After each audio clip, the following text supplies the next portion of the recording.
This mysterious man in a burlap hood has an eerie ability. As long as he swallows a personal item from the deceased, he can take on their appearance for 2 minutes. During those 2 minutes, the dead are able to return to the world of the living. For many grieving families, that's more than enough time to say goodbye or find closure. This supernatural gift quickly gained attention. People were willing to pay top dollar just to speak with their lost loved ones one last time. But what no one realized was that the more souls were summoned, the heavier the curse became. Late one night, someone knocked on the bar's door. Outside stood a tense, desperate-looking man. He walked in and slammed $4,000 on the table, all to see his dead wife one more time. Strangely, the old bartender didn't welcome him like he usually would. Instead, he sent the man away. The old man seemed to know his time was running out. After the visitor left, he quietly closed the bar, poured himself a glass of whiskey, and recorded a final video message. A few days later, his daughter Alice received a call from the police. The father had burned to death in a fire. Alice immediately boarded a plane to say her last goodbye at the funeral home. But just as she arrived, a mysterious man stopped her. He claimed to be her father's estate lawyer. Apparently, her father had left her something, a legacy she was now meant to inherit. The lawyer then brought her to the bar, though it looked run down and forgotten. He explained that the bar had been around for over 400 years. Alice didn't think much of it at the time. What she didn't know was that by inheriting the bar, she was now technically among the dead. One night, a man named Neil came to the bar.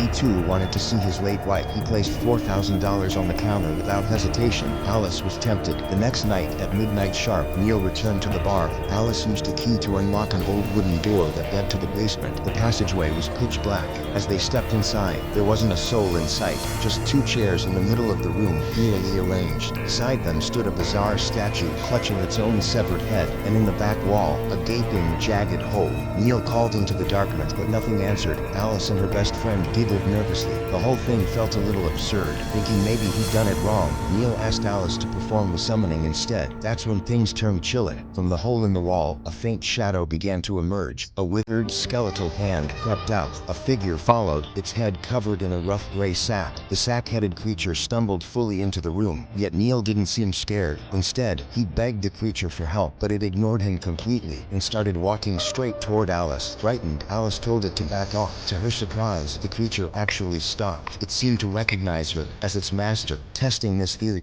Alice ordered it to step back. Obediently, the monster retreated. That's when Neil realized the truth. After her father's death, Alice hadn't just inherited the bar, she had inherited control over the creature as well.